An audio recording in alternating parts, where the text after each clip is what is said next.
आज मैं जो मूवी एक्सप्लेन करने जा रही हूँ ये इंसान की ख्वाहिशात के बारे में है। अगर ऐसा हो जाए कि जो इंसान सोचे और वो चीज़ उसके सामने आ जाए तो ये बात भी इंसान का सुकून ख़त्म कर देती है और इंसान का लालच बढ़ता जाता है।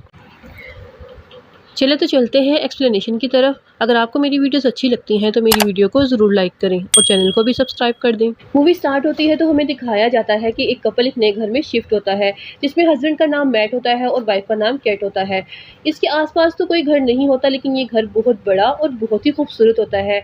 उस घर को देखते हुए उनको एक बहुत ही अजीब किस्म का रूम नज़र आता है, जो कि लॉक होता है। वहाँ उस घर में उसकी चाबी भी मिल जाती है। इस रूम के खोलते ही लाइट्स ब्लिंक होने लगती हैं।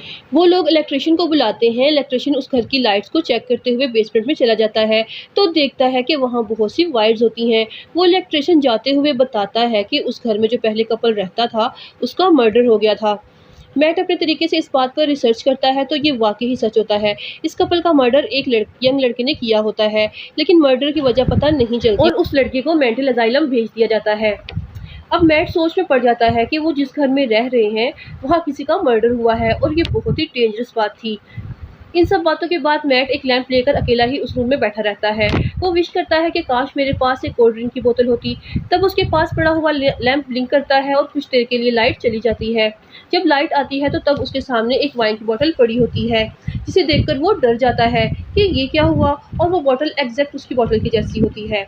नेक्स्ट मॉर्निंग जब केट उठती है तो वो देखती है कि घर की सारी लाइट्स ब्लिंक कर रही हैं, और वो जब केट को ढूंढते हुए उसके रूम में जाती है तो देखती है कि वो रूम मुख्तलिफ चीज़ों से भरा हुआ है, जिनमें पेंटिंग्स होती हैं, ड्रेसेस होते हैं और भी अलग तरह की चीज़ें होती हैं।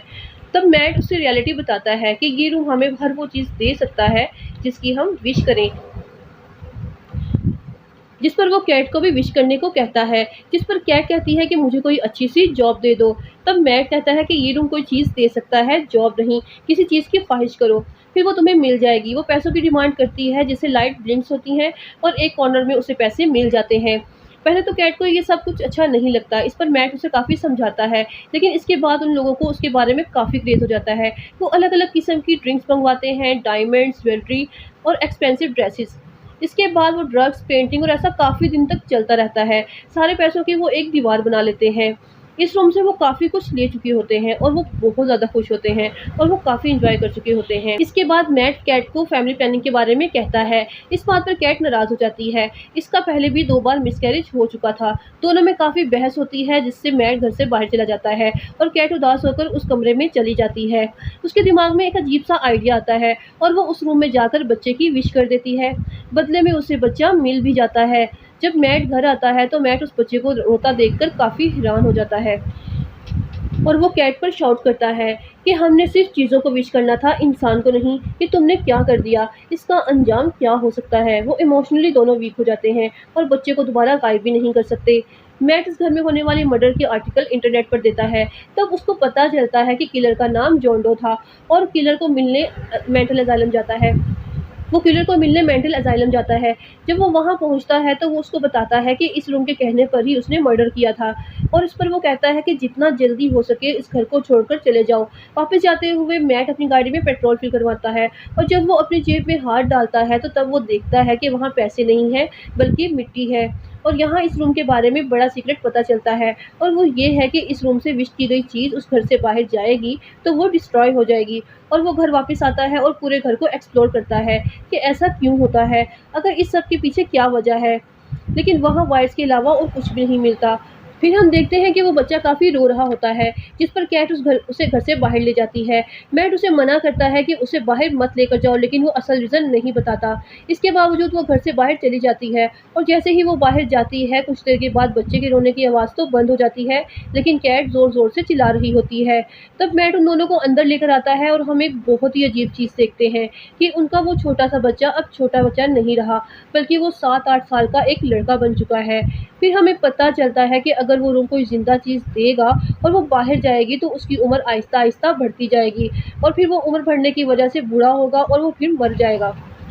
कैट ने उस बच्चे का नाम शीन रखा होता है। अब उस बच्चे की वजह से दोनों में बहुत क्लैश आने लगता है और एक दिन उनके झगड़े की वजह से शीन सारी रात नहीं सोता और वो घूमते हुए घर में उसी जगह पहुंच जाता है और उसे उसका सीक्रेट पता चलता है कि वो इस दुनिया में कैसे आया और उसे ये भी पता चलता है कि उसके पास काफ़ी पावर्स हैं।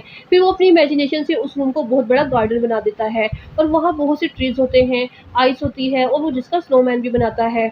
फिर हम देखते हैं कि मैट को जॉन डो का फ़ोन आता है और वो अपनी रियलिटी बताता है कि उसने उस कपल को कत्ल क्यों किया था और वो बताता है कि मैंने उस कपल को इसलिए मारा था कि उन्होंने उस रूम से एक बच्चा विश किया था और वो बच्चा कोई अब वो और जब बड़ा नहीं हो चुका बल्कि होता जॉन है डो और ही उसे होता नॉर्मल है। लाइफ गुजारनी थी, घर से बाहर भी जाना था, इसलिए वो रूम उसे कहता है कि तुम्हें उसे मारना पड़ेगा जो तुम्हें विश करके इस दुनिया में लाया है। इसलिए वो इस कपल का मर्डर कर देता है। ये सारी कन्वर्सेशन कैट दूसरे फ़ोन से सुन लेती है और गुस्से से घर से गाड़ी लेकर चली जाती है कि उसने कितनी बड़ी गलती कर ली।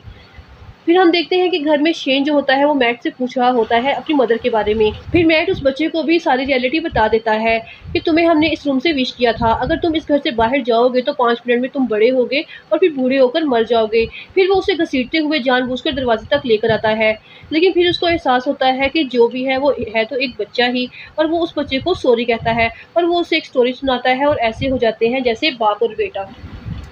जब कैट घर आती है तो वो उन दोनों को साथ देखकर खुश हो जाती है। अगले दिन शेन घर से बाहर जाता है और फिर वापस आता है तो हम देखते हैं कि वो 17 साल का लड़का बन चुका है। फिर वो मैट को मारने की कोशिश करता है और कैट बेहोश हो जाती है। जब कैट को होश आता है तो उसके पास मैट होता है और वो कहता है कि शेन मर गया। ये सुनकर कैट बहुत ज़्यादा दुखी हो जाती है। फिर कैट को फील होता है कि मैट का एक बिहेवियर बहुत चेंज होता जा रहा है और वो कैट के साथ ज़बरदस्ती करने की कोशिश करता है। फिर हमें पता चलता है कि वो मैट नहीं है बल्कि शेन है, जो कि मैट की शक्ल में कैट के सामने आ रहा था क्योंकि वो कैट के लिए अट्रैक्शन फील कर रहा था। फिर मैट को भी होश आ जाता है और इस तरह कैट के सामने दो मैट खड़े हो जाते हैं। फिर कैट और मैट मिलकर उसको घर से बाहर लेकर आते हैं और फिर घर को लॉक कर देते हैं। इस तरह बाहर रहने की वजह से वो बूढ़ा होने लगता है और फिर मर जाता है। फिर वो लोग वो घर छोड़कर चले जाते हैं और यहीं ये मूवी एंड हो जाती है।